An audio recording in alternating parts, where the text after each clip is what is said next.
comenzar con la clase 2. Hola, buenas tardes. Buenas tardes. Hola. Buenas tardes. Buenas tardes. Bueno, vamos a hacer el mismo formato que ayer, ¿sí? Primero la clase y después corregimos las preguntas. Los dos textos que vamos a ver hoy son textos que no entraron antes en el examen de residencia, es decir, que no es que las preguntas son sacadas del examen, de exámenes anteriores como otras, o inspiradas en exámenes anteriores, sino que más bien están inspiradas o en textos similares que entraron y apuntan como a que ustedes puedan jerarquizar qué conceptos tienen que saber, ¿sí? Lo que suele ocurrir con estos textos es que son textos tan apuntados a la gestión que en verdad no es que los preguntan un montón, ¿sí? Pero podría haber 2, 3 preguntas que está bueno que sepan las respuestas de esas preguntas, porque lo que suele ocurrir es que es como lo que hacen la diferencia con personas que ni siquiera llegaron a leer estos textos, ¿sí? Entonces, el primer texto que vamos a ver se llama Planificación Local Participativa, ¿sí? Y este texto habla sobre metodologías que se proponen para promover la salud en América Latina y el Caribe. Son textos que surgen de la Organización Panamericana de la Salud y de la Organización Mundial de la Salud. Entonces, son textos que en verdad van a tener definiciones similares para todos los textos. Ustedes ayer vieron con Nicolás los conceptos de atención primaria, de promoción de la salud. Eso es lo mismo, por supuesto, no cambia porque los autores son los mismos, ¿sí? El concepto entonces de salud tiene como definición ser producto de complejas interacciones entre procesos biológicos, ecológicos, culturales y económicos sociales que se dan en la sociedad, ¿sí? Si bien en algún momento distintos paradigmas proponían la monocausalidad, el virus de la tuberculosis causa la tuberculosis, hoy por hoy se sabe que esto no es así, ¿sí? Que el bacilo de la tuberculosis no alcanza solamente su presencia para que cause la tuberculosis, sino que es necesaria la presencia del bacilo más otras condiciones para que una persona tenga la enfermedad, ¿sí? Esto es sustituido entonces por la multicausalidad y multifactorialidad de los condicionantes de la salud y sus variaciones. Entonces tiene que estar el bacilo de Koch más la presencia de otras condiciones además de la bacteria, que esté presente el hacinamiento, que esté presente si tiene factores, otras enfermedades basales, que tenga contacto permanente por más de 4 horas con una persona, bla, bla, bla. Eso es lo que lo transforma entonces en multifactorial, ¿sí? La salud entonces tiene que ver con el desarrollo, es decir, con el resultado del nivel y formas de desarrollo en una sociedad. Y también tiene que ver con un producto social, es decir, que hay procesos y acciones sociales que conducen al desarrollo de la salud individual y el colectivo. Esto quiere decir que si uno vive en una sociedad en donde sus hábitos son más saludables, es mucho más probable que uno sea una persona saludable que si no, ¿sí? Entonces, la definición de atención primaria de la salud es la misma que ya habían mencionado. ¿Se acuerdan que era la asistencia sanitaria esencial basada en métodos y tecnologías prácticas, científicamente fundados, socialmente aceptables, puesto al alcance de todos los individuos?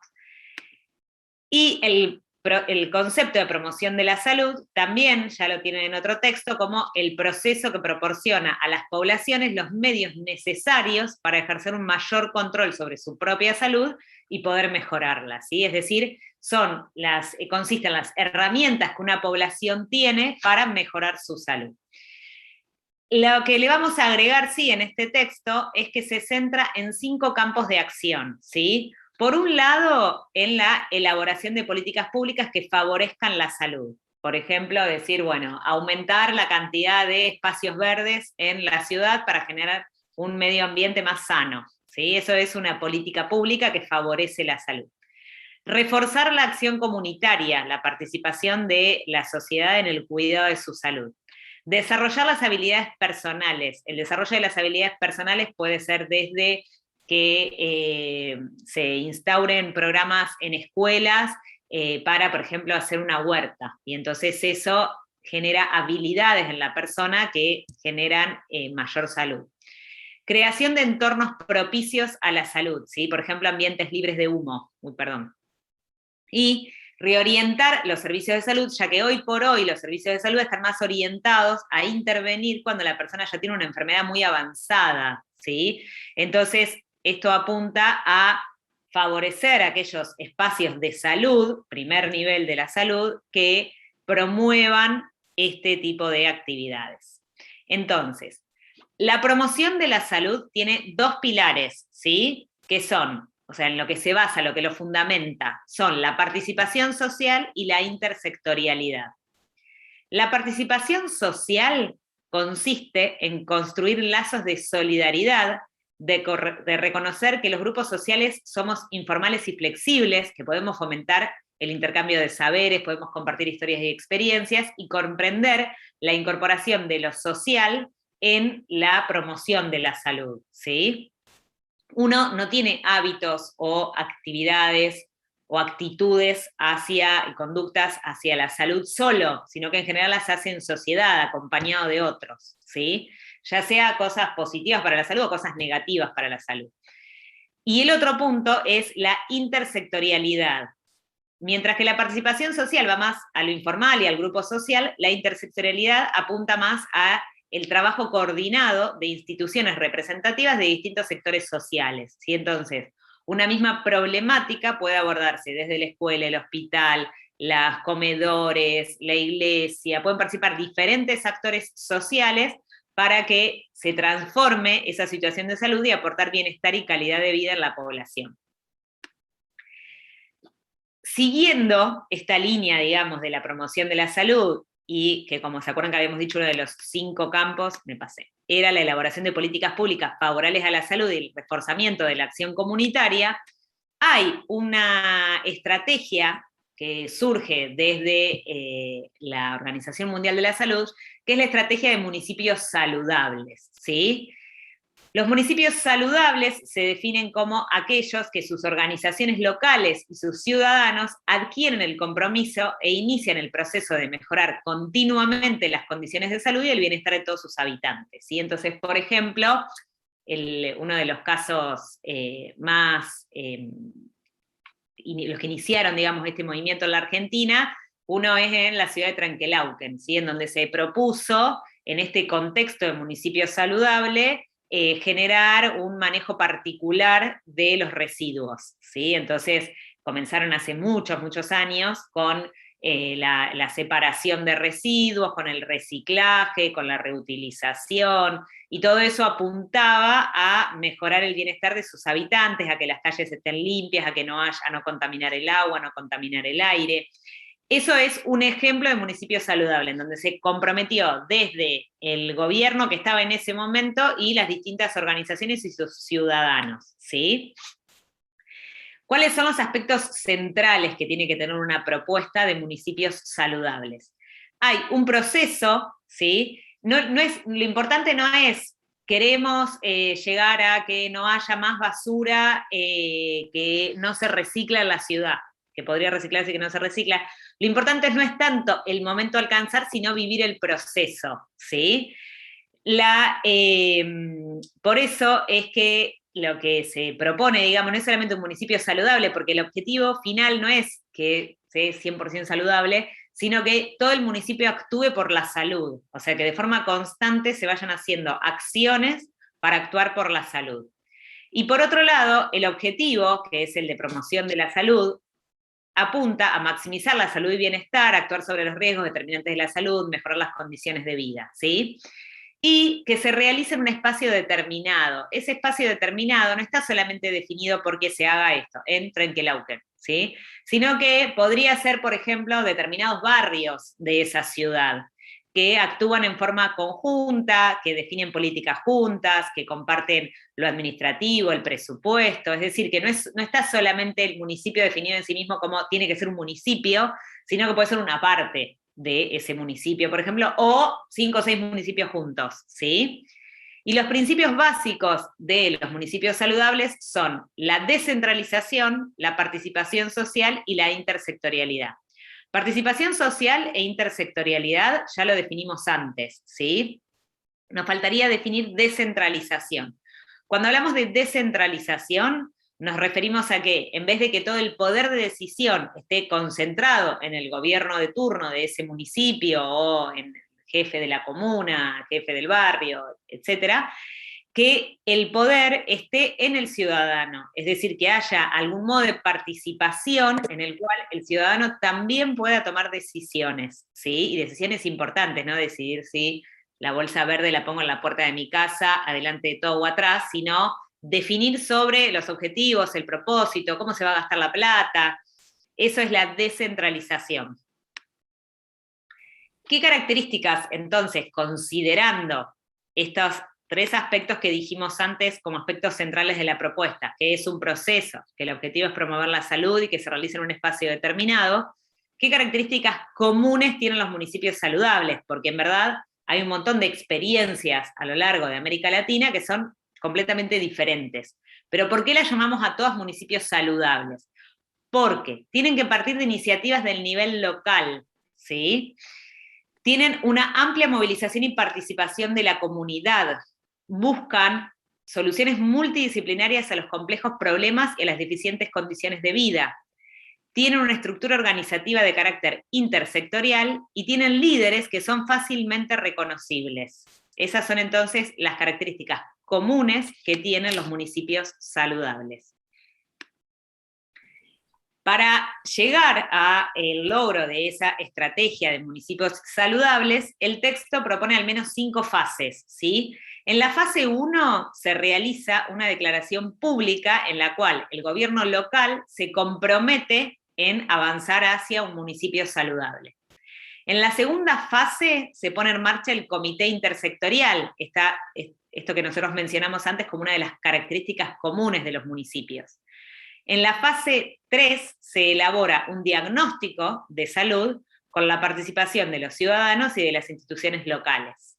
En la cuarta fase se pone en acción un plan de salud que está consensuado con todos los actores y en donde se van a establecer prioridades y recursos. Y en la quinta fase se establece un sistema de información que apunta a monitorear y evaluar el nivel local, ¿sí?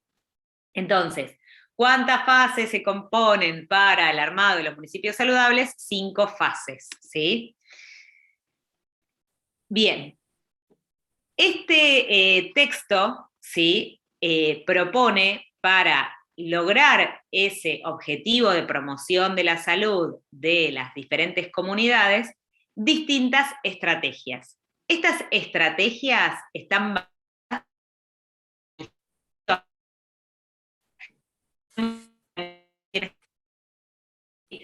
en procesos.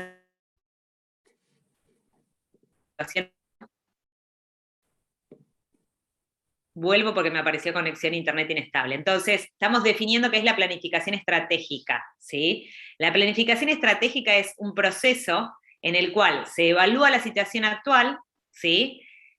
Qué se quiere en un futuro para esa organización, para esa comunidad, y decir, bueno, esta es hoy nuestra situación. A futuro quiero llegar a X objetivo, a X meta.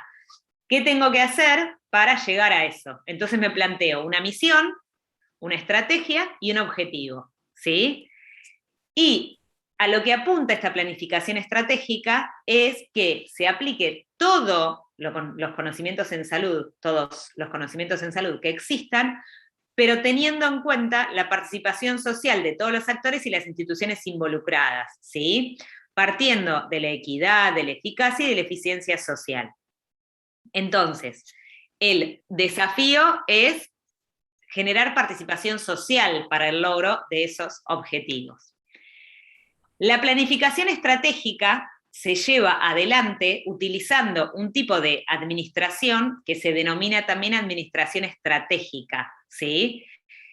Esta administración estratégica, a diferencia de, por ejemplo, para llevarlo a un ejemplo y que sea como algo más concreto lo que estamos hablando, yo puedo decir, bueno, mi objetivo es vacunar a toda la población para COVID, ¿sí? Entonces, hoy tengo vacunado, vamos a suponer que se trate de la organización de la campaña de vacunación en menores de 5 años, ¿sí? Que hoy tiene un porcentaje muy pequeño vacunado. Bueno, entonces si hoy tengo el 12% de la población menor a 5 años vacunada, mi objetivo es llegar al 95%, ¿sí? Entonces me voy a plantear desde la planificación estratégica cómo completar esa brecha entre el 12% y el 95%.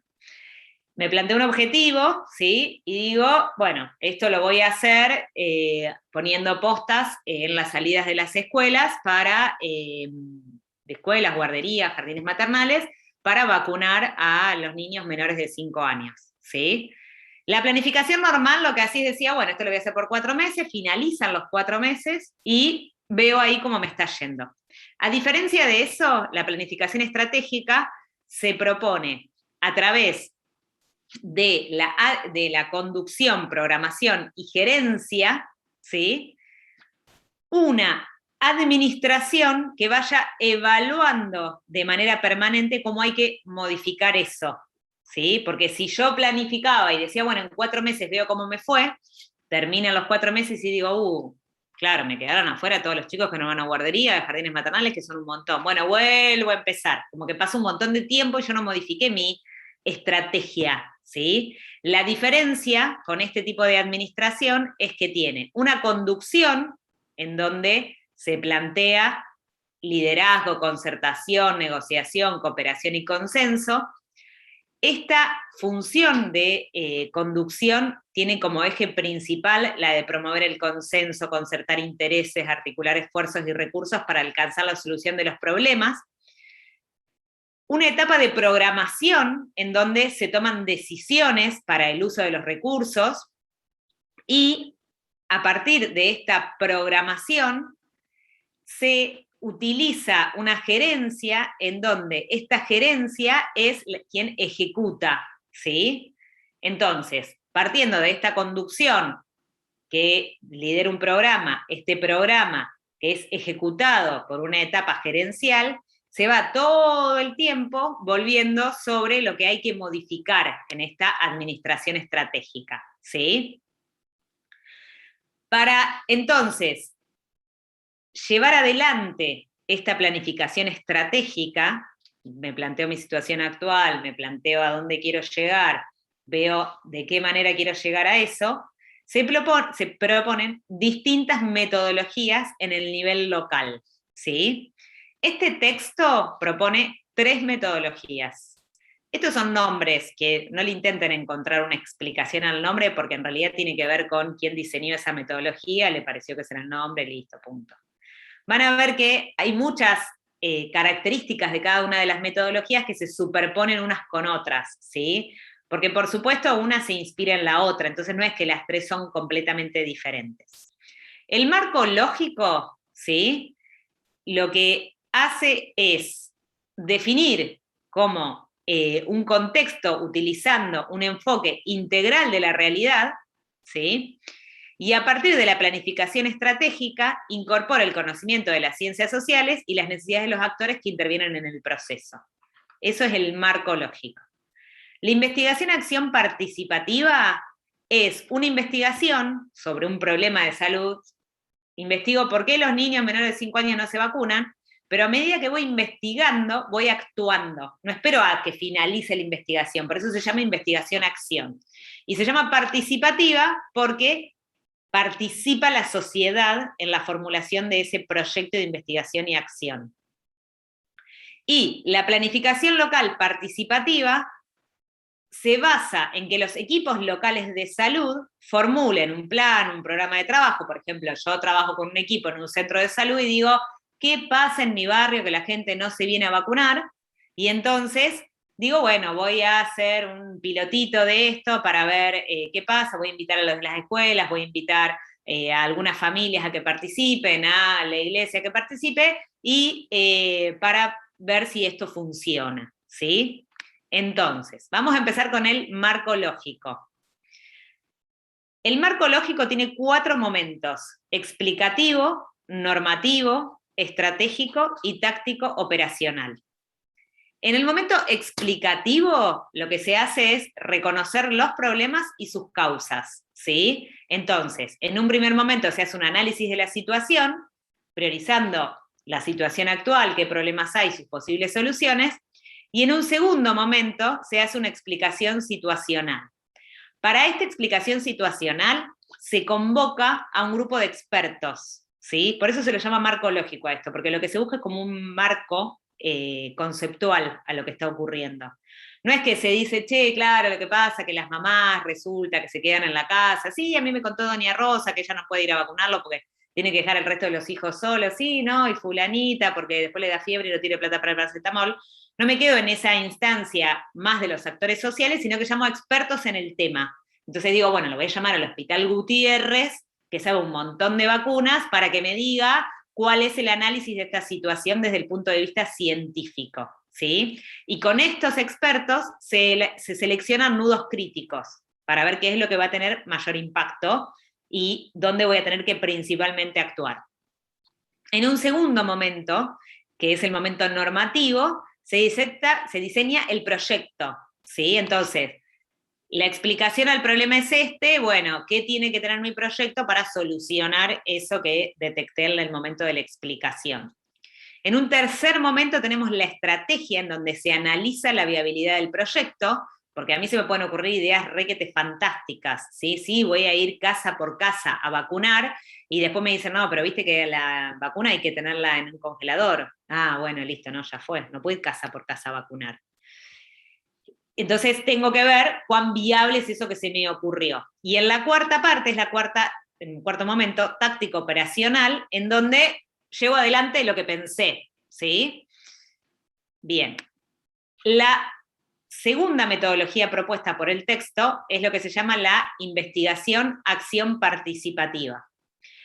Es, por supuesto, una herramienta metodológica como la anterior, pero en forma simultánea actúa e investiga.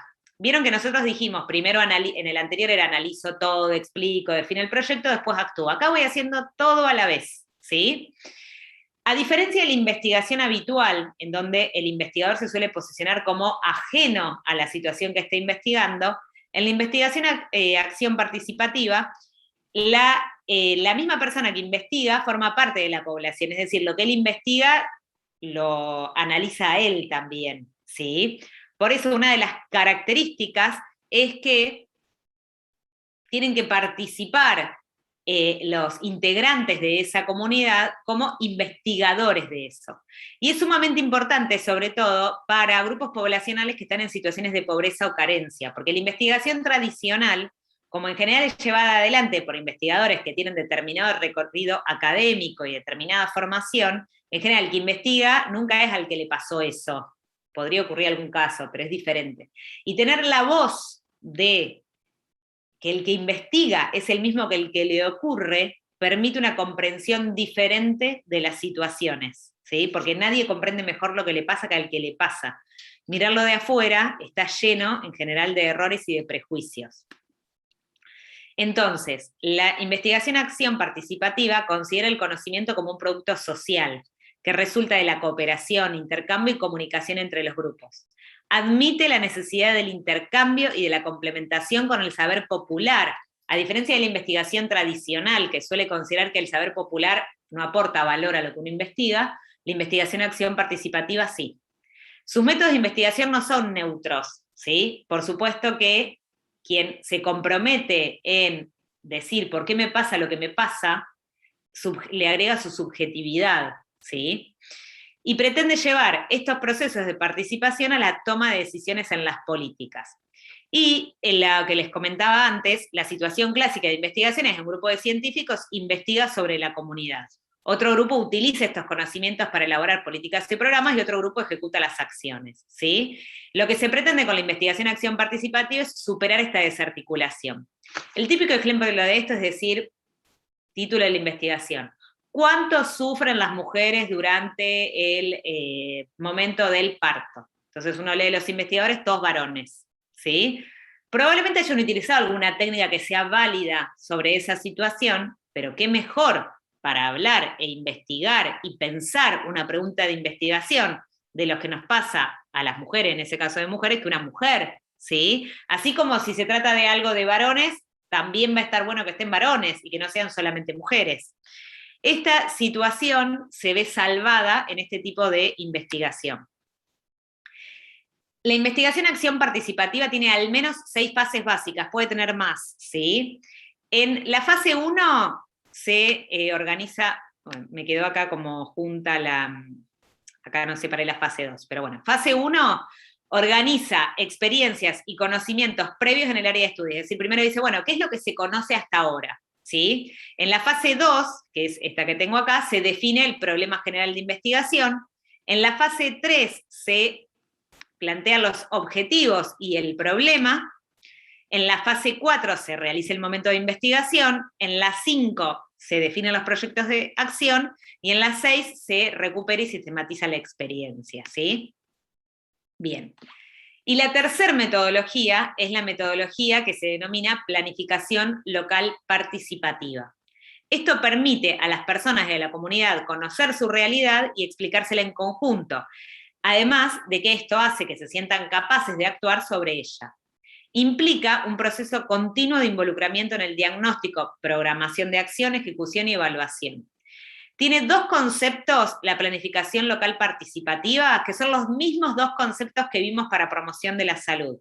La promoción de la salud y la planificación local participativa es como que van muy de la mano, porque la planificación local participativa es como de las más antiguas que existen en la promoción de la salud, ¿sí? Entonces surgieron prácticamente juntas. ¿Cuáles eran los 2 pilares de la promoción de la salud que dijimos? La participación social, acá lo llama participación comunitaria, y la intersectorialidad, ¿sí? La participación comunitaria implica el trabajo conjunto con la gente que tiene esos problemas, es decir, por las personas que concurren a los establecimientos de salud. Y la intersectorialidad se refiere al trabajo conjunto y bien coordinado con los distintos sectores de servicios que actúan en la localidad. ¿Me querían preguntar algo? No. Bien, entonces, ¿cuántos momentos tiene la planificación local participativa? Tiene 4 momentos que son diagnóstico, programación, ejecución y evaluación. El diagnóstico es el proceso mediante el cual las personas de la comunidad dicen, esta es nuestra situación de salud, ¿sí? Entonces, lo que decíamos antes, bueno, tenemos un 12% de los chicos vacunados en este barrio. La programación implica que se van a ordenar los distintos pasos que se van a seguir en una acción futura, ¿sí? Entonces, primer paso, contactar a todas las instituciones barriales. Segundo paso, generar comunicación con publicidad para convocar a los menores de 5 años. Tercer paso, hacer difusión casa por casa de la estrategia. Cuarto paso, convocar a los profesionales de la salud que van a participar en esto, así, ¿sí? La ejecución es, se lleva adelante el trabajo, todo eso que me había planteado. Y la evaluación es de donde se reflexiona, ¿sí? ¿Qué pasó, cómo se hizo, qué se podría haber mejorado y se repiensa la experiencia, ¿sí?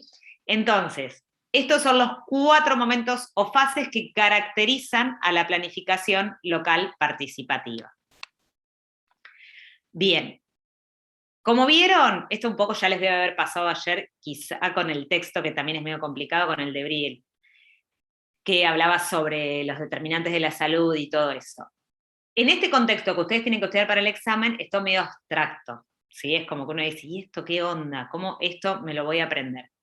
Lamentablemente voy a decir algo que no está bueno nunca para estudiar, que es de memoria. No queda otra, porque la verdad es que está en una instancia en la que no da ponerse a decir, ay, ¿por qué se le llamará diagnóstico en vez de que en el otro le llaman explicación? Porque sí, o sea, en este momento es así.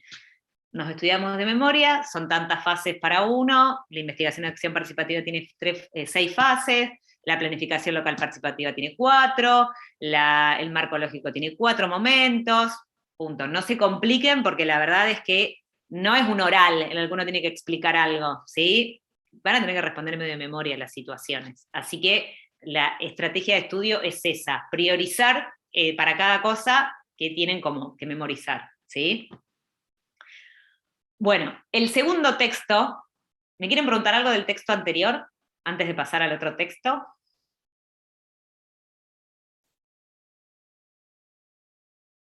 Bueno, el No, yo segundo en texto, lo personal siento que fuiste re clara y que entendí el concepto de todo el texto, pero que me voy a volver loca distinguiendo fases, definiciones, porque el espíritu de todo el mensaje es el mismo, es el de la mismo. participación comunitaria y todo, pero es un, bueno, no sé, gracias. Sí, es lo que vos decís, Marina, es exactamente el mismo. De hecho, es tan el mismo que a veces cuando uno participa desde la gestión en proyectos, primero haces todo y después definís qué nombre le ponés, porque en realidad es todo re que te parecido. Nada más que son autores diferentes. Y estos son textos, piensen que son textos hechos de la Organización Panamericana de la Salud, que en donde, como en Brasil le pusieron un marco lógico, en Argentina le pusieron investigación, acción participativa y en Honduras le pusieron planificación local, no quieren quedar mal con nadie, entonces te ponen todo. Pero es todo más o menos lo mismo. Entonces, excepto pequeñas diferencias que uno puede encontrar, que no es el punto para ustedes. Entonces, esto, como decías vos, Marina, es como más que nada que ustedes se hagan un resumencito y decir, bueno, 4 momentos para el marco lógico. Explicativo, o sea, sí, como medio de memoria, tipo como si fueran grupos farmacológicos, un poco, porque no tiene mucho sentido tampoco. Después, más adelante, si lo usan en su vida, lo van a reentender y les va a parecer media lógica la diferencia. Pero ahora no es la idea, ¿sí? Bueno, vamos entonces al segundo texto, ¿sí? Que se llama Desarrollo y fortalecimiento de los sistemas locales de salud en la transformación de los sistemas nacionales de salud. Si bien tiene toda una parte que es como muy general y que empieza a hablar de qué son los hilos y qué sé yo, lo más importante de todo son los medicamentos esenciales. El texto se dedica particularmente a cómo se tiene que organizar en el sistema local el tema de los medicamentos, ¿sí? Desde que se compran hasta que llega a la persona. Ese es el objetivo del texto, ¿sí?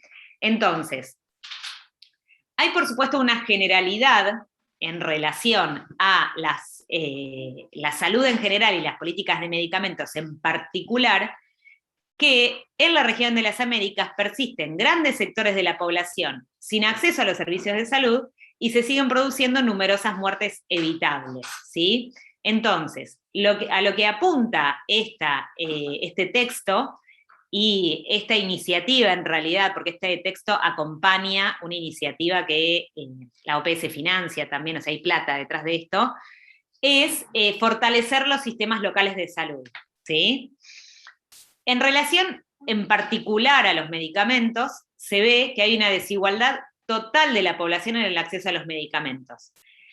Esto tiene que ver, por un lado, con que muchas veces la población directamente no accede al sistema de salud, pero por otro lado, a que hay poco dinero destinado al financiamiento de los servicios farmacéuticos, ¿sí?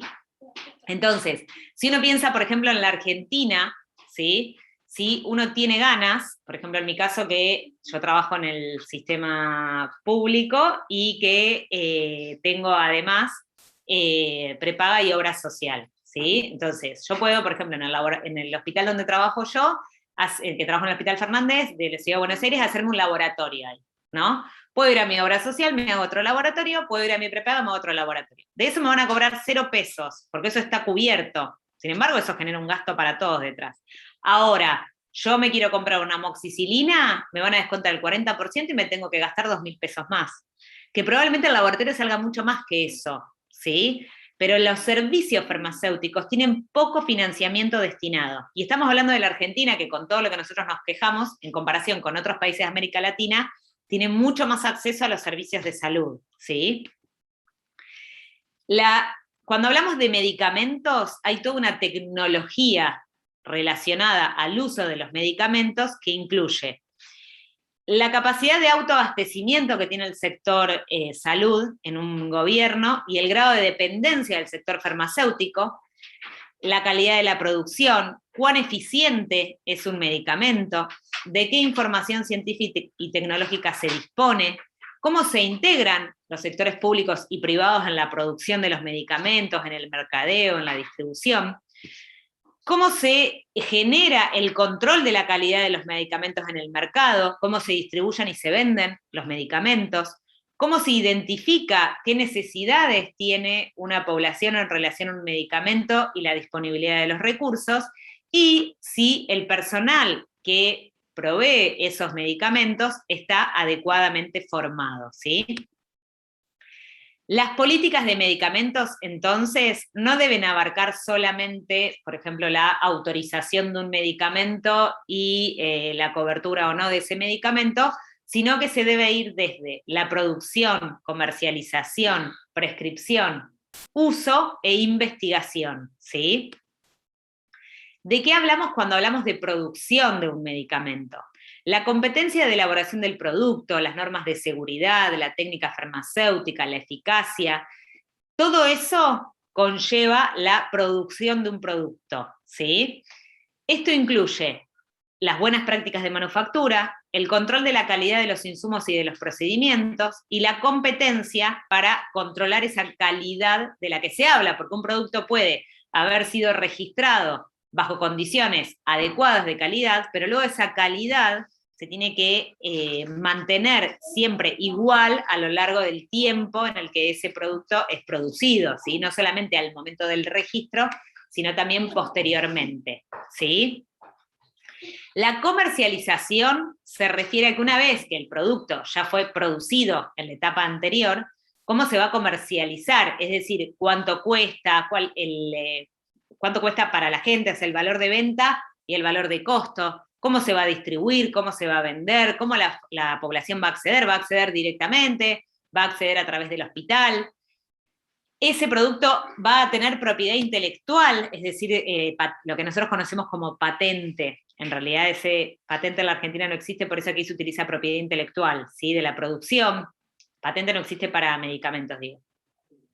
Cómo se va a importar los insumos que se necesitan si se produce aquí en la Argentina. Todo esto entonces lo que incluye también es lo referente al suministro de medicamentos, a la adquisición, almacenamiento, distribución y dispensación, ¿sí? Luego, la etapa de prescripción. En la prescripción es cómo nosotros vamos a prescribir, indicar ese medicamento, ¿sí? Especifica el tipo de medicamento y en qué circunstancias eso se va a prescribir. La utilización, ¿sí? Tiene que ver con cómo ya una vez que a la persona le prescribieron ese medicamento, cómo lo usa. Y cuando hablamos de utilización, aquí se agrega otra situación que es compleja, que es un poquito más compleja, que es muy fácil decirle a una persona, bueno, mirá, te vas a comprar un blister de amoxicilina, vas a tomar uno cada 8 horas, ¿sí? Hay medicamentos que no son procesados industrialmente, que tienen un uso un poco más complejo, ¿sí? Por ejemplo, los productos naturales, que aquí en la ciudad de Buenos Aires no está tan extendido, pero hay ciudades del interior en las que está un poco más extendido, y hay países en los que está muchísimo más extendido aún que en la Argentina. Y hay una etapa entonces en las políticas de medicamentos que refiere a la investigación, no solamente al desarrollo de nuevos medicamentos, una nueva vacuna para COVID, sino que también tiene que ver con la investigación del mercadeo de los productos, cómo los usa la gente en la realidad, cuánto tiempo duran verdaderamente una vez que se han producido, si siguen siendo efectivos, si los fármacos se pueden sustituir, e incluye todo lo que es vigilancia farmacológica, ¿sí? En este sentido, entonces, como el mercado de medicamentos es tan amplio, ¿sí? Y va creciendo cada vez más, el texto se plantea y se centra principalmente en el concepto de medicamentos esenciales, ¿sí? Los medicamentos esenciales son los que sirven para satisfacer las necesidades de atención de la salud de la mayor parte de la población, ¿sí? Entonces, por ejemplo, un medicamento esencial no va a ser un medicamento para la enfermedad de Gaucher en la Argentina, en donde en todo el país hay 50 personas con esa enfermedad, ¿sí? Con toda la furia estoy diciendo 50. Sino que va a ser, por ejemplo, un medicamento para hipertensión arterial, diabetes, EPOC, enfermedades infecciosas que incluyen desde pediculosis, escabiosis, neumonía, infecciones urinarias, o sea, eso compone un listado de medicamentos esenciales, ¿sí? Son los de máxima importancia, son básicos, indispensables, imprescindibles, y deben estar cerca en todo momento en dosis apropiadas a todos los segmentos de la sociedad, ¿sí? Entonces, siguiendo con esta línea de los medicamentos esenciales, además de la necesidad de que haya una mirada nacional sobre los requerimientos que un país tiene de esos medicamentos esenciales, es muy importante la participación del nivel local, ¿sí? No solamente porque desde el nivel local es de donde se aporta, por ejemplo, los servicios farmacéuticos, se puede realizar investigación científica, sino también porque lo que es esencial para un país está determinado desde lo que es esencial para el nivel local, ¿sí? Quizá para 17 provincias de la República Argentina el Chagas no sea un problema de salud, pero si para 6 jurisdicciones de la República Argentina sí lo es, esos medicamentos deben ser incluidos dentro del listado de medicamentos esenciales. Entonces, le corresponde a los niveles locales suministrar las bases para garantizar que las necesidades que están en el nivel local estén encuadradas en las necesidades del país, ¿sí? El suministro de medicamentos se realiza en el nivel local, ¿sí? Desde el punto de vista administrativo, el suministro tiene como finalidad garantizar a toda la población desde el nivel local que el medicamento esté disponible, que sea adquirible, asequible y que se use de manera racional, en condiciones óptimas de calidad, seguridad y eficacia, ¿sí? Podemos nosotros, entonces, pensar que, en un ejemplo, ¿no? Para pensar en la importancia del sistema local.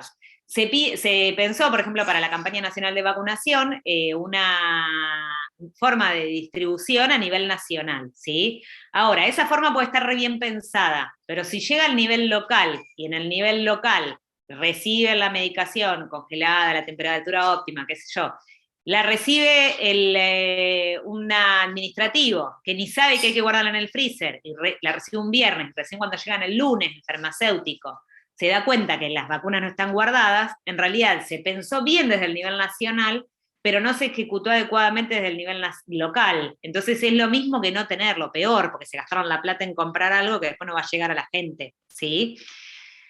Entonces, ¿qué fases componen el suministro de los medicamentos? Hay una primera etapa de selección. Se definen los medicamentos que van a conformar el objetivo del suministro.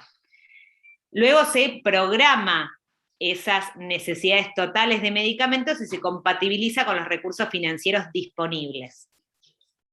Se produce la etapa de adquisición, en donde se obtienen o compran los medicamentos, se almacenan esos medicamentos a través de la preservación y custodia de esos medicamentos, y luego se distribuyen, se movilizan desde su fuente de abastecimiento hasta su dispensación al usuario, que es el paciente, ¿sí? Entonces, podemos pensar, por ejemplo, en la selección de las vacunas en la Ciudad de Buenos Aires, ¿sí? En donde se definió que las vacunas que iban a llegar a la Ciudad de Buenos Aires eran, voy a inventar ahora, Pfizer, Moderna, Sputnik y Sinopharm, ¿sí? Entonces se definieron esas 4 vacunas. Dijeron, bueno, la población total de la Ciudad de Buenos Aires es de 3 millones de personas.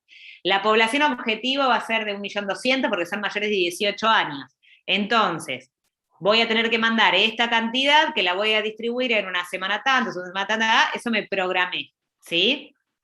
El que gastó la plata fue el Estado Nacional, ¿sí? Le va a transferir ese recurso, es decir que la Ciudad de Buenos Aires los va a obtener, no los va a comprar, no pone plata para eso. La Ciudad de Buenos Aires sí se va a decir, bueno, va a decir, tengo tales cámaras para guardar, como las cámaras que tengo no me alcanzan, voy a alquilar cámaras a tal y tal frigorífico y a tal y tal heladería para guardarlas. Desde ahí las voy a distribuir a tales hospitales que tienen cámaras de conservación, ¿sí? Y de esas cámaras van a pasar a los vacunatorios en tal día. Ese sería todas las fases que componen el suministro de los medicamentos en un lugar, ¿sí? Por eso es de los sistemas locales de salud. Luego de estas primeras fases pasamos a las siguientes etapas en el suministro, que son el control, en donde va el control de la calidad, en donde yo digo, bueno, la heladera, donde va a estar la vacuna, tiene que tener un termómetro, ¿sí? Ese termómetro se va a verificar de tal manera. Una evaluación en donde lo que yo voy a tener que evaluar es cómo están indicando adecuadamente las vacunas a quienes dijeron indicar. Tiene esta evaluación, esta prescripción, ¿se está registrando adecuadamente en la historia clínica? Y luego voy a pasar por una etapa de información en donde voy a interpretar todos los datos operativos del proceso de suministro y los servicios de información de medicamentos. Ahora, todo esto que son las fases que nosotros dijimos en el suministro de los medicamentos, tiene un proceso de gestión, o sea, lo que vimos antes era la definición de cada una de las fases. ¿Cómo se gestiona cada una de esas fases? Para seleccionar los productos necesarios se requiere de la participación integrada y coordinada de los diferentes organismos de salud, principalmente de los sectores públicos y gremiales, ¿sí? Para la etapa de programación es necesario contar con qué perfil epidemiológico tiene la población para definir qué es lo que voy a tener que programar, ¿sí? ¿Por qué? Porque yo te puedo decir, tenés 3 millones de personas, bueno, esas 3 millones de personas tiene la Ciudad de Buenos Aires. ¿Cuántos son menores? ¿Cuántos son mayores? ¿Cuántos tienen factores de riesgo? ¿Cuántas no? ¿Cuántas van a poder recibir una vacuna inactivada? ¿Cuántos no? ¿Cuántos son alérgicos? Todo eso lo tengo que programar acorde a cada sistema local de salud y lo que su sistema conoce de su población, ¿sí? La adquisición tiene que ver, por un lado, con el tamaño del mercado, la economía de escala, la importación, el coste de obtención, ¿sí? Si uno dice, bueno, la vacuna se produce en el nivel local, es mucho más fácil que la adquisición la realice cada una de las jurisdicciones. Y entonces yo voy y le digo a Rafo, que es un laboratorio local, sí, mirá, te quiero comprar tantas vacunas. Ahora, cuando la producción en escala de esa vacuna o el desarrollo actual de esa vacuna, de ese medicamento, se localiza en el extranjero, eso es más complicado, porque es más difícil que una jurisdicción particular realice una concertación y un acuerdo con un laboratorio internacional, ¿sí? Por supuesto que hay un montón de jurisdicciones que lo hacen, pero implica otro paso, porque en verdad hay como un gobierno nacional en el medio, y los laboratorios siempre prefieren acordar con los gobiernos y no con las jurisdicciones porque tienen menos poder de pago, ¿sí? El almacenamiento tiene que gestionarse a través de garantizar la conservación de los insumos y mantener los niveles de existencia necesarios. Van a recaer, por lógica, en el servicio, institución o localidad donde esto ocurre, ¿sí? Entonces, cada institución dice, mira, en mi freezer entran 120 vacunas, no me mande 150, porque en mi freezer no van a entrar, y si me mande 150 yo voy a tirar 30. Entonces, en el nivel local dicen, bueno, para este hospital van tantas, para el otro van tantas, en la cámara guardo tanto. Todo eso es bien del nivel local, ¿sí? Porque además es el nivel local el que sabe que en ese freezer en el que entraban 120 ya no entran más 120 porque el freezer se rompió. Entonces en ese hospital no va a poder haber nada y voy a tener que pensar otro método de almacenamiento. La distribución y dispensación tiene que ver con cómo se distribuyen, por ejemplo, desde las cámaras, que yo había dado el ejemplo en la Ciudad de Buenos Aires, hacia, por ejemplo, las postas. ¿Cómo va? Desde la cámara del gobierno de la ciudad a la rural, que en realidad no está pensado como un hospital. No tiene cámara, no tiene grupo electrógeno, no tiene, o sea, por supuesto que para estas instancias, no se asusten, se piensa, bueno, que tenga un grupo electrógeno en la heladera que va a estar ahí, ¿sí? Que tenga pero se tiene que eso pensar para cada situación particular, ¿sí? El control es, bueno, voy a controlar cómo se conservó, si se conservó con calidad, si el medicamento sigue siendo seguro, si es eficaz. Asimismo, todo el proceso administrativo en el suministro. Luego, la evaluación, que está muy ligado al anterior, porque a medida que yo voy controlando, voy evaluando, ¿sí? Y los sistemas de información tienen que ver con los sistemas de información locales. ¿Por qué? Porque sigo con el ejemplo de vacunas porque es fácil ese. Las vacunas, ¿sí?, se registran en el Sistema Nominal Nacional de Vacunas, que es lo que se conoce como SISA, un Sistema Integrado de Información Sanitaria en Salud, ¿sí? Muchos de ustedes deben conocer Mi Argentina, el aplicativo. ¿Qué hace? Recupera desde SISA esos datos de vacunas, ¿sí? Ahora, esos datos que Mi Argentina recupera desde un nivel nacional el nivel nacional los recupere desde el nivel local. Y entonces lo que se requirió puntualmente en esto de vacunas COVID, que era algo además que iba a ser un requerimiento internacional, es que se compatibilice el sistema local de salud con el sistema nacional, para que esos puedan ser recuperados en un máximo tiempo de 24 a 48 horas, que es hoy lo que demora el sistema de la Ciudad de Buenos Aires en impactarse en el sistema nacional, ¿sí? A eso se refiere la información, deben estar compatibilizados con los sistemas nacionales de información. Bien, eso entonces era cómo se gestionaba cada una de las etapas de suministro en el nivel local. Ahora, siguiendo en realidad con el suministro, vamos a ver cómo es la administración en el suministro de los medicamentos, ¿sí? La primera etapa del ciclo administrativo está formada por la planificación, ¿sí? Se va a decir qué vamos a hacer, cómo lo vamos a hacer, quién va a hacer cada actividad y cuándo va a ocurrir cada una de estas etapas, ¿sí? El objetivo fundamental en el programa de suministro de medicamentos es garantizar que toda la población tenga disponible, asequible y que pueda usar racionalmente los medicamentos. Un aspecto importante en la planificación del suministro lo constituye su financiamiento, ¿sí? Y es tan importante que, por ejemplo, siguiendo con el ejemplo de vacunas, uno puede decir, bueno, la población de la Ciudad de Buenos Aires es de 1 millón de personas, ¿sí? 1.200.000 de personas mayores de 18 años, digo que fueron el objetivo inicial de vacunación. Bueno,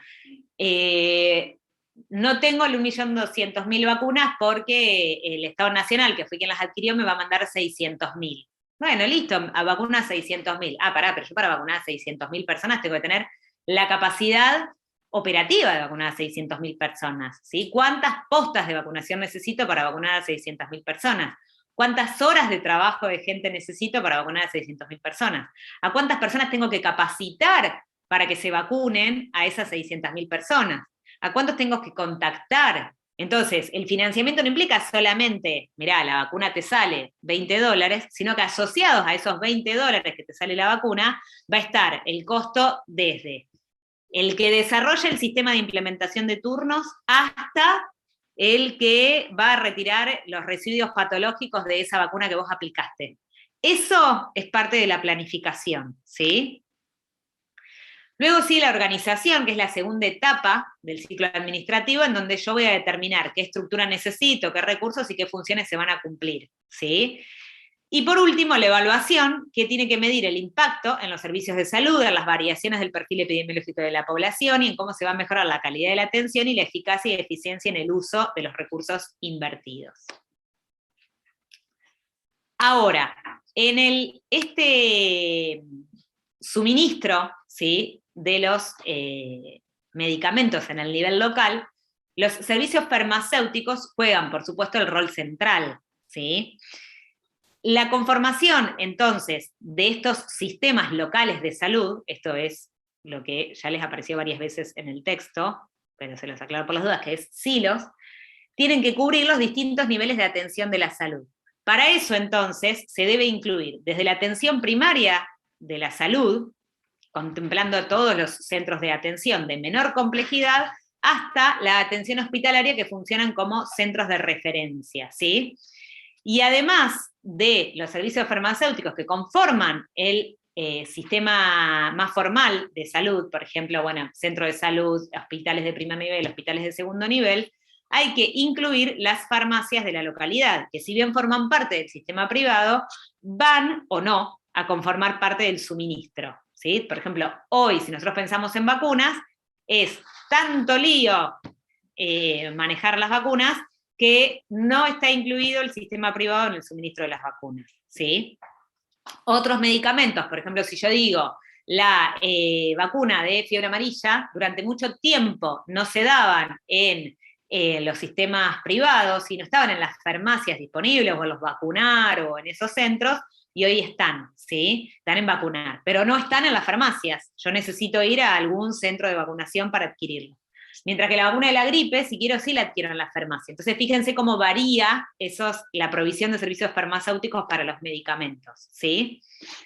La producción de servicios farmacéuticos hospitalarios no solamente se entiende para satisfacer la demanda interna, sino que también debiera ser entendida para los pacientes de consulta ambulatoria del hospital y los referidos por otros centros, ¿sí? Hoy por hoy la farmacia de un hospital no atiende esto, o por lo menos la mayoría de las farmacias de los servicios hospitalarios en la Argentina, ¿sí?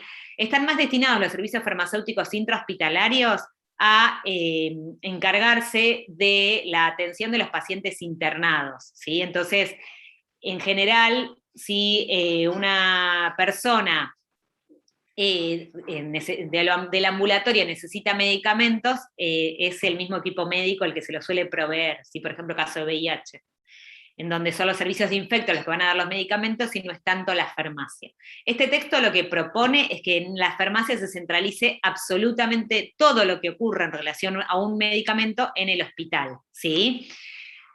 Y para esto se fundamenta en distintos grupos de trabajo. Por un lado, la Sociedad Americana de Farmacéuticos Hospitalarios determina que los servicios farmacéuticos institucionales deben reunir como mínimo la obtención, distribución y control de todos los productos farmacéuticos utilizados en la institución, a tal punto que incluso deberían hacerse cargo de las muestras, por ejemplo, que nos entregan en los hospitales, que siempre son un lío porque se vencen, después uno no sabe dónde tirarlas. Terminás, como no tenés contacto con esa persona, no dándosela a la persona que la necesitaba y después hay que tirarlo, que es una pena. La evaluación y difusión de información sobre medicamentos al personal del hospital y sus pacientes, y dar seguimiento, evaluar y garantizar la calidad en el uso de los medicamentos, ¿sí? Asimismo, grupos de trabajo de expertos de farmacéuticos los definen como un grupo de prestaciones relacionadas con el medicamento, destinadas a apoyar las acciones de salud que demanda la comunidad, a través de una atención farmacéutica que permita la entrega expedita y oportuna de los medicamentos a pacientes hospitalizados y ambulatorios con criterios de calidad en la farmacoterapia. Entonces, teniendo en cuenta que los servicios farmacéuticos abarcan todos, ¿qué características tienen los servicios farmacéuticos ambulatorios? ¿Sí? Son aquellos servicios de atención a la salud y de evaluación a los pacientes capaces de buscar atención médica y que no necesitan ser internados, ¿sí?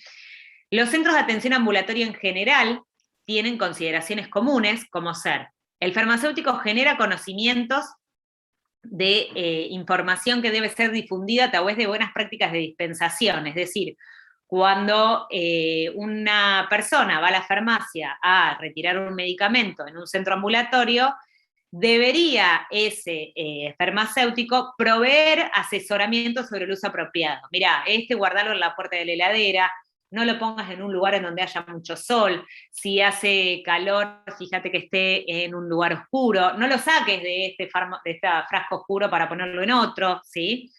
La dispensación conlleva muchas veces el fraccionamiento de los productos, que por razones de economía son adquiridos en envases de uso múltiple. Es muy común, sobre todo en los centros de salud públicos, ¿sí? Que por ejemplo uno dice, bueno, el antibiótico viene esto es como muy común en los públicos, ¿no? En todos lados. Lo que pasa es que en el público no lo puedes solucionar. Tengo que ir a la farmacia, ¿no? Y entonces tengo que hacer un tratamiento que me dieron de 10 días, 3 comprimidos por día. Viene a ser 30 comprimidos, ¿sí? Ah, pero la caja viene de 24. Qué lástima. Cómprate 2 de 24. Bueno, eso que en el privado uno se la tiene que fumar, en el público es solucionable, ¿sí? ¿Por qué? Porque yo si uno el medicamento se lo va a dar de forma gratuita, entonces yo corto eso y le doy 30, no le doy de más, y encima le va a traer errores, se va a confundir si tiene que seguir tomando, lo va a tomar de más o lo va a terminar tirando, ¿sí? Ese sería el fraccionamiento de los productos. Y además también puede realizar estudios de farmacovigilancia en los pacientes, ¿sí? ¿Qué efecto adverso te trajo? ¿Cómo fue? Etcétera. Entre las actividades entonces educativas del farmacéutico se incluye la difusión de información sobre problemas específicos relacionados con el medicamento a grupos especiales de alto riesgo. En los establecimientos farmacéuticos de la localidad nos referimos a las farmacias comerciales privadas y públicas que funcionan en el área local o a las farmacias comunitarias, ¿sí? Estas farmacias comerciales deben ser integradas en la red local y para esto hay que transformar el estilo tradicional de la prestación de los servicios como si fuera un local de ventas, un kiosco, ¿sí? Dirigiendo estas actividades a atender la demanda del público consumidor, los médicos y las regulaciones locales, ¿sí? De la mano, entonces, de lo que es la organización de estos servicios farmacéuticos, está la capacitación del farmacéutico. Tradicionalmente, las carreras de grado de un farmacéutico profundizan en aspectos químicos, farmacológicos, farmacognósticos, analíticos, toxicológicos y tecnológicos. Sin embargo, el farmacéutico, en su práctica habitual, se debe dedicar también a la gestión administrativa de los servicios de salud y en relación con la comunidad, debe proveer esta difusión de información, capacitación, uso apropiado. Entonces, este texto lo que propone es que se revisen y adapten los currículos de estudios a las necesidades hoy del farmacéutico. El farmacéutico hoy no está tanto en la producción del medicamento, sino que también se dedica mucho a la dispensación de ese medicamento. Entonces tiene que formarse para poder dispensar adecuadamente. Se deben entonces diseñar, desarrollar y evaluar actividades educativas del área hospitalaria, clínica farmacéutica, gerencia y administración, tanto del suministro como de los servicios de salud, salud pública y farmacia comunitaria. ¿Cómo pueden entonces desde las comunidades participar en los sistemas locales de salud y en estas políticas de medicamentos? ¿Sí? La comunidad participa per se de dos formas, ¿sí? Por un lado, porque demanda fármacos y productos medicamentosos a través de los servicios de atención de la salud, pero también a través de forma directa, ¿sí? Cuando una persona va a una farmacia y le dice, me duele tal cosa, ¿qué puedo tomar? ¿Sí? No llega con la receta. Esto que estoy explicando yo sería la automedicación.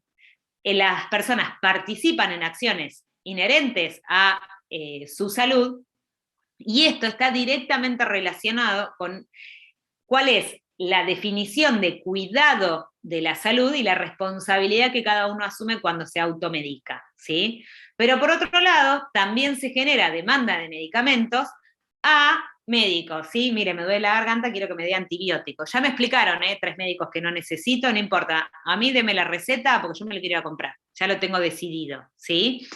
Entonces, la comunidad, uno quiera o no quiera, digamos, participa de algún modo en esos medicamentos.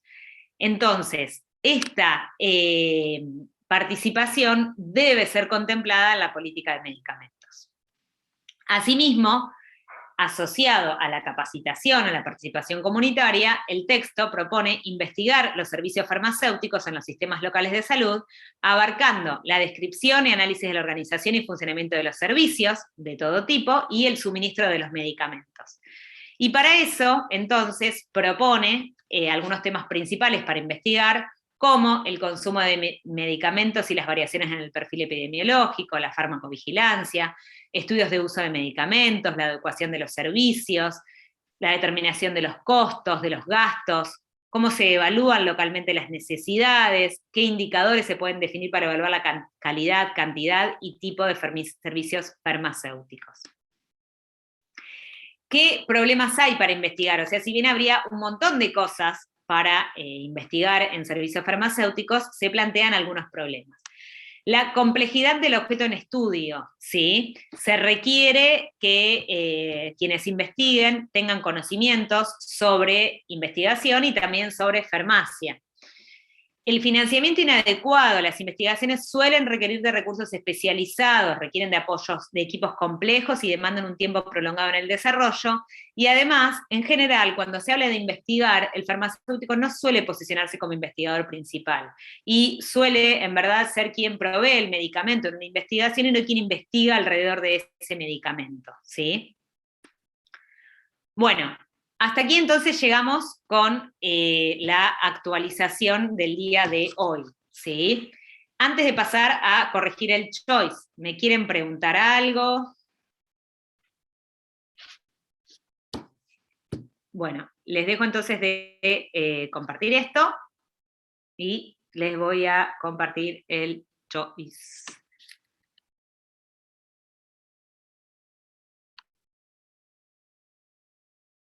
Ya estoy, lo estoy abriendo porque pensé que lo había abierto, pero no.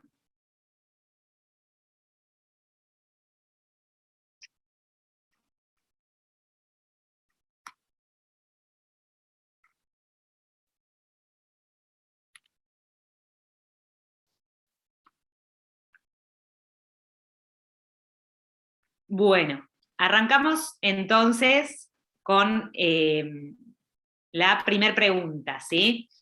De acuerdo al texto, desarrollo y fortalecimiento de los sistemas locales de salud, que es el que veíamos recién, la falta de acceso a los medicamentos esenciales se debe a...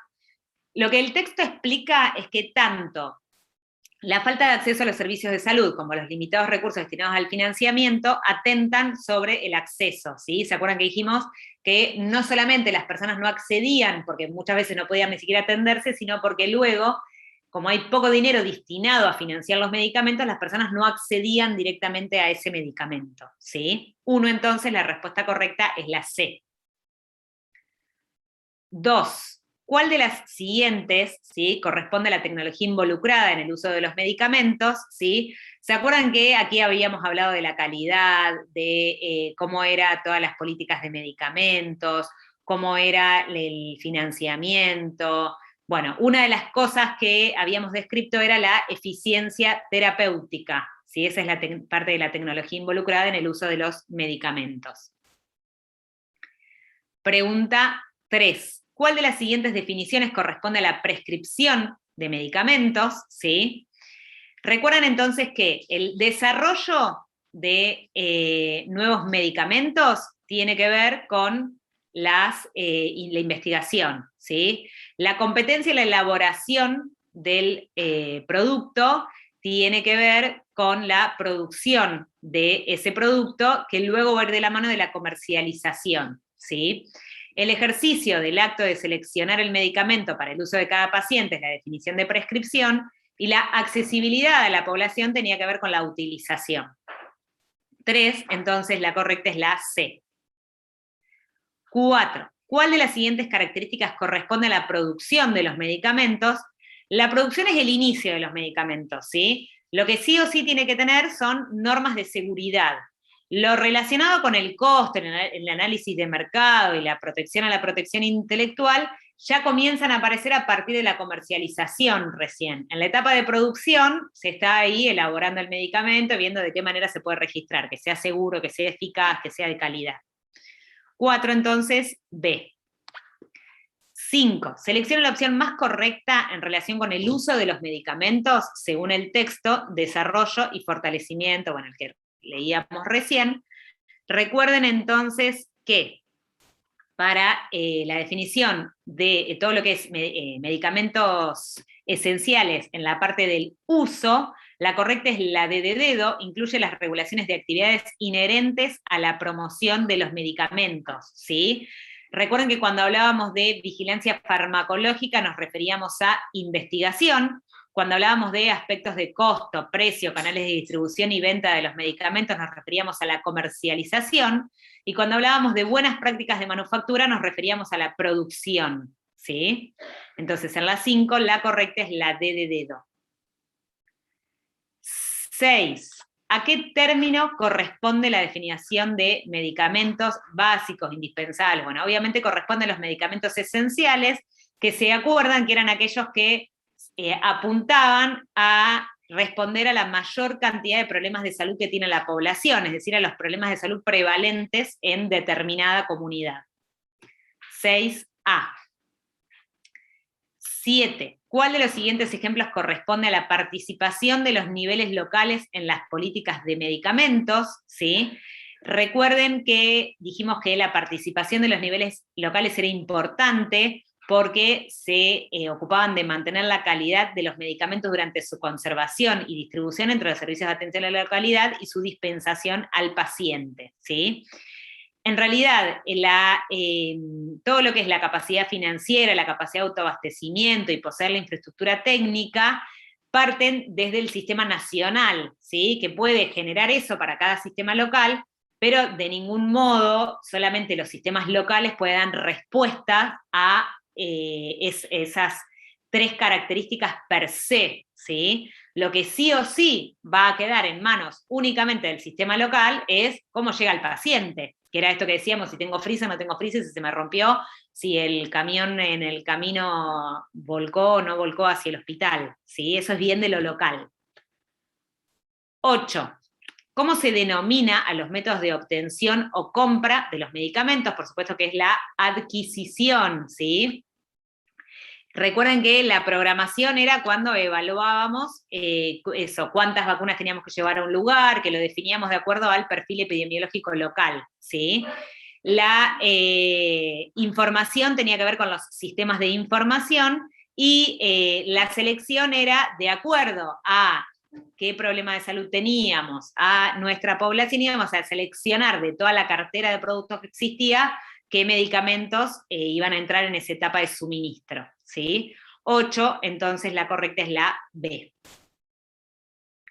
9. ¿Cómo se define a la distribución en el suministro de los medicamentos? La respuesta correcta es la C, corresponde a la movilización de los medicamentos desde su fuente de abastecimiento hasta la dispensación en el usuario, ¿sí? Obviamente, cuando nosotros hablamos de la distribución en el suministro, ¿se acuerdan que teníamos como etapa previa también el almacenamiento, ¿sí? De acuerdo a cómo almacenábamos, vamos a generar esa distribución, que es la movilización. Y dentro de esa distribución teníamos también la dispensación. 10. ¿Quién es el responsable del almacenamiento de los medicamentos? ¿Sí? Recuerden que el responsable de del almacenamiento es el nivel local, ¿sí? Y por eso habíamos profundizado tanto que era tan importante el nivel local en el suministro. 11. ¿Cuál de las siguientes afirmaciones es más correcta con respecto a la conformación de los silos? Recuerden que debe cubrir los distintos niveles de atención de la salud, tanto el nivel primario como los hospitales de alta complejidad e incluso también a las farmacias privadas, ¿sí? Debe incluir a todo el sistema de atención de la salud. 11, entonces, D de dedo. 12. Normas y funciones de los servicios farmacéuticos, hay que seleccionar la opción más correcta, ¿sí? La habla solamente de demanda interna, no, recuerden que habíamos mencionado que no era solamente para la demanda interna, sino también para proveer información en general de todo el circuito de medicación. La B es la correcta, obtención, distribución y control de los productos farmacéuticos, difusión de información y garantizar la calidad en el uso. ¿Se acuerdan que esos eran como los 3 ejes que proponían las sociedades farmacéuticas? No solamente coordinan los medicamentos, ¿sí? Porque también hay una etapa que tiene que ver con la administración de información a los pacientes, por ejemplo, y no solamente es del ámbito hospitalario del primer nivel, sino que también tiene que apuntar a la comunidad en general. Entonces, 12, B. 13. ¿Cuál de los siguientes campos de acción corresponde a la promoción de la salud según la Carta de Ottawa? Esto está relacionado ya con lo que habían visto ya ayer con Nicolás, ¿sí? Que es el reforzamiento de la acción comunitaria. La asistencia sanitaria esencial, las inmunizaciones y los métodos y tecnologías prácticas corresponden a la atención primaria de la salud, ¿sí? Entonces la única que es solamente de promoción de la salud es la C, 13C. 14. ¿Cuál de las siguientes opciones se describen como pilares de la promoción de la salud según el texto planificación local participativa? Recuerden que los pilares eran 2, intersectorialidad y participación social, ¿sí? 14A. 15. ¿Cómo se define a esa intersectorialidad? ¿Se acuerdan que era el trabajo coordinado de las instituciones, en donde yo había mencionado la escuela, la iglesia, el hospital, para llevar adelante las mismas acciones? Las capacidades de la comunidad, la construcción de los lazos solidarios, el fortalecimiento de las formas democráticas de gobierno tienen que ver con la participación social, ¿sí? Entonces, en la 15, la única que es correcta para intersectorialidad es la B. 16. ¿Cuál de las siguientes corresponde a una de las metodologías propuestas para el apoyo a la gestión local? Habíamos hablado de 3 tipos de metodologías. Habíamos hablado de marco lógico, hablamos de investigación-acción participativa y hablamos de planificación local participativa. La única correcta entonces es la A, 17. ¿Cuántas fases son las observadas en el desarrollo de la estrategia de municipios saludables? Recuerden que son 5 fases, ¿sí? Cuando hablábamos de la estrategia de las fases en los municipios saludables. En el caso de los municipios, primero se acuerdan que comenzábamos con una declaración pública de compromiso, seguíamos con la puesta en marcha de un comité, elaborábamos un diagnóstico, llevábamos adelante un plan de acción y evaluábamos luego la estrategia, ¿sí? Entonces, en la 17, la correcta es la C, 5 fases. 18. Señale las características comunes de los municipios saludables, cuál es una de ellas, ¿sí? Recuerden que presentan liderazgos fácilmente reconocibles, y ¿qué tenían? Partían de iniciativas del nivel local, se llevan a cabo con la participación de la comunidad, e intentan abordar problemas complejos, ¿sí? Por eso las otras no están bien, la única correcta es la D. 19. ¿Cuál es el rol del planificador en la planificación estratégica? ¿Se acuerdan que dijimos que la diferencia entre lo que era la planificación habitual y la planificación estratégica es la participación social, la participación comunitaria? Por lo tanto, quien participa de esa planificación es un actor propio del proceso, que va a tener sus subjetividades, que no va a ser neutral. Por eso la correcta es la D, actor propio del proceso. 20. ¿Cuántos momentos se describen en la metodología del marco lógico? ¿Sí? Recuerden que teníamos 4 momentos que nosotros comenzamos para el marco lógico, comenzando por el marco explicativo, luego teníamos el marco normativo, el estratégico y el táctico operacional, ¿sí? Esos son los 4 momentos: explicativo, normativo, estratégico, táctico operacional. Entonces, en el momento en el que reconocíamos los problemas era el explicativo, ¿sí? En la que teníamos una etapa de diagnóstico y una etapa de análisis con expertos, ¿sí? 21, la correcta es la A. El normativo que dijimos que pensábamos el proyecto, establecíamos las etapas. En el estratégico veíamos cuán viable era ese proyecto y en el táctico operacional lo llevábamos adelante. 22. En el momento estratégico, entonces, lo que decíamos recién, realizábamos el análisis de la viabilidad de ese diseño que habíamos proyectado en la etapa normativa, ¿sí? Entonces, 22, la correcta es la C. 23, ¿cómo se define a la planificación local participativa? La correcta es la A, implica un proceso continuo de involucramiento en el diagnóstico, programación de la acción, ejecución y evaluación, que se acuerdan que eran los momentos de esa planificación local participativa, ¿sí? 24, ¿cuál de los siguientes corresponde a uno de los principios básicos de la investigación acción participativa? Recuerden que considera el conocimiento como un producto social, por eso involucraba el saber popular. La B que dice los métodos de investigación son neutrales, no, por el contrario, son subjetivos. ¿Basa el conocimiento científico en la evidencia biológica y técnica? No. ¿Basa el conocimiento científico en la producción social, en los conocimientos populares? Y la D, entonces, es la correcta, pretende llevar los procesos de participación a la toma de decisiones. ¿Sí? Ese es uno de los principios de la investigación-acción participativa. Y 25, ¿cuáles son los momentos de la planificación local participativa? La correcta es la B, diagnóstico, programación, ejecución y evaluación. ¿Sí? Bueno, terminamos entonces con la rotación de APS, en realidad. ¿Ya con qué siguen? Clínica. ¿Con clínica? Bárbaro. Bueno, yo les vuelvo a dejar en el chat mi correo, ¿sí? Por si me quieren preguntar algo, que por ahí después repasando y eso se les ocurren preguntas. Más que nada lo que es actualizaciones, que en general como son los textos más feos, siempre son como los que más les preocupan porque son los más feos de estudiar, estudien como desde el choice, porque la idea del choice es como resumir, ¿sí? Para que no es que pónganse a leer, todo obviamente hay que leerlo una vez, subrayan lo más importante, y después ya resumen como a partir del choice, que ahí están los conceptos principales que ustedes tienen que saber, ¿sí? Es la idea, por eso también la idea de este curso choice, incluso que ustedes estudien ya cómo van a rendir, porque el objetivo es que les vaya bien en el choice, no tanto que sepan explicar cómo se conforman los sistemas, sino responder preguntas, ¿sí?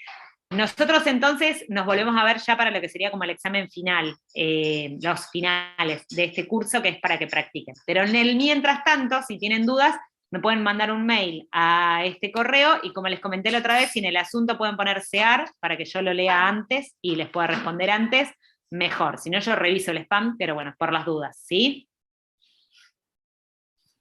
Buenísimo, muchas gracias. Buenísimo, muchas No, gracias. muchas Muchas gracias, a ustedes, Virginia. chicos, que sigan bien con clínica. Gracias. Hasta luego. Gracias. Gracias.